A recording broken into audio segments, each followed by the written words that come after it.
Hi everyone, welcome to our class today. So today we'll continue our discussion of semantic change.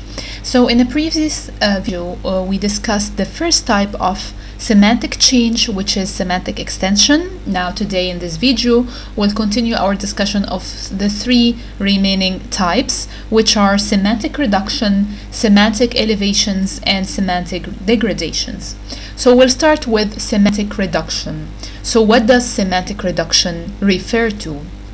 So reductions occur when the set of appropriate contexts or reference for a word decreases. So this is unlike semantic extension. Historically speaking, this is relatively less common than extensions of meaning, though it still occurs fairly frequently. An example for semantic reduction would be the word worm, which was used to describe any crawling creature, but is now restricted to a particular type of crawling creature. Thus, the usage of the word worm has become less general over time. But I'd like to remind you, like it's mentioned in the second point, that semantic reduction is not very common as semantic extension. Other examples of semantic reduction include the modern English words skyline and girl. So skyline originally referred to the horizon in general. Now it has experienced some semantic reduction, and the meaning has been restricted to particular types of horizons, which are the ones in which the outlines of hills, buildings, or other structures appear, like the one in the picture. As for the word girl, surprisingly, in Middle English, the word girl, the modern day word girl, used to refer to young people of either sex. So basically a boy in Middle English would also be called or referred to as a girl. But nowadays, the word has obviously experienced some semantic reduction, and now which resulted in its current more specific meaning. So now it just refers to females only, young females. Now we'll move to discuss another type of semantic change, which is semantic elevation. So what is semantic elevation? Now the name suggests, semantic elevations occur when a word takes on somewhat grander or more positive connotations over time. For example, the word knight originally referred to relatively powerless and unimportant people. Now the meaning of this word knight has since been elevated to refer to people of a somewhat more romantic and impressive status. A particular good example of this type is the shift in meaning undergone by the word squire. The Middle English equivalent of squire was used to refer to a knight's attendant, the person who held his shield and armor for him. In modern English, however, a squire is a country gentleman or large land owner.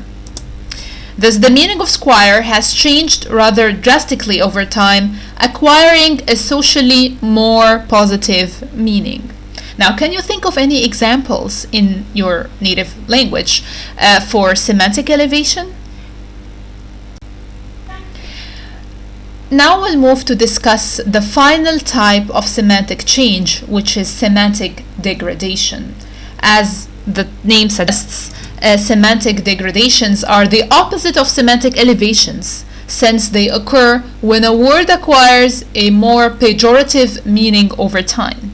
Can you think of any examples? Let's see. In Old English, lust simply meant pleasure, making its current association with sinfulness a degradation of the original meaning. The word silly is a particularly interesting example of semantic degradation because the social force of the word has almost completely reversed. So the word silly in Middle English used to mean something akin to happy, blessed, innocent, which of course all these adjectives have a positive connotation. Now it means, of course, the word now as used means foolish or insane or absurd. Thus, there's a typo here. Thus, the connotations of silly have gone from strongly positive to strongly negative in a matter of a few centuries. So let's move on now to discuss interactions of semantic changes. So how does semantic change occur, and how does it affect the linguistic ecosystem? So it's more about the logistics actually and the dynamics of semantic change. So it's interesting to note that semantic changes in one word of a language, these changes often correspond to other semantic changes in other words. For example, so in Old English, for example, the words meat, flash, and Fuda. So these words, meat, of course the spelling has changed now in modern day to meat, M-E-A-T. So this word in Old English used to refer to food in general, while flash, now flesh, used to refer to any type of animal tissue. Since then, the meaning of meat has been restricted to the flesh of animals. So it has experienced what sort of semantic change? Semantic reduction. So the meaning of meat has been restricted to the flesh of animals instead of food in general, and the meaning of flesh largely to human tissue. So now there seems to be a semantic hole, or there is a gap, because the word meat used to refer to food in general, but now it only refers to the flesh of animals.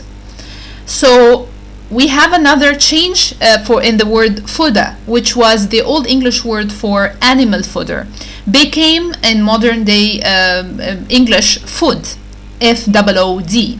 And its meaning was, so this word obviously experienced semantic extension. So the meaning now was generalized to include all forms of nourishment. So as you may notice now, so when one word in the semantic system experiences any sort of semantic change, whether reduction or semantic extension, another word in the semantic ecosystem corresponds to that semantic change in order to fill any possible semantic gap or hole. So the semantic hole left by the change in referent for meat has been filled by the word food. Thus, the semantic system as a whole remains in balance, and that's actually the key point, that the semantic system will always be in balance despite changes to individual elements within the system. So before I conclude my presentation, I'd like to draw your attention to this very useful dictionary. It's the online etymology dictionary.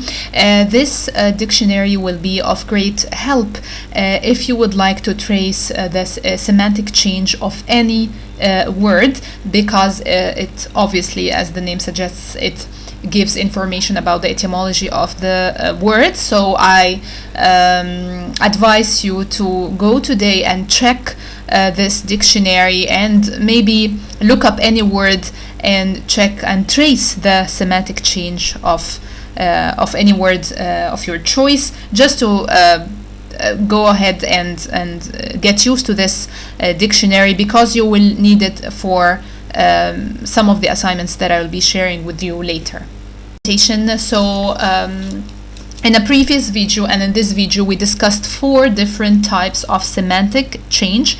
These are semantic extension, and we mentioned that semantic extensions in meaning occur when the set of appropriate contexts or reference for a word increases.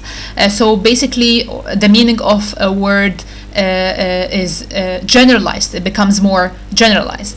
We also in this video discussed semantic reduction, and we mentioned that it occurs when the set of appropriate contexts or reference for a word decreases.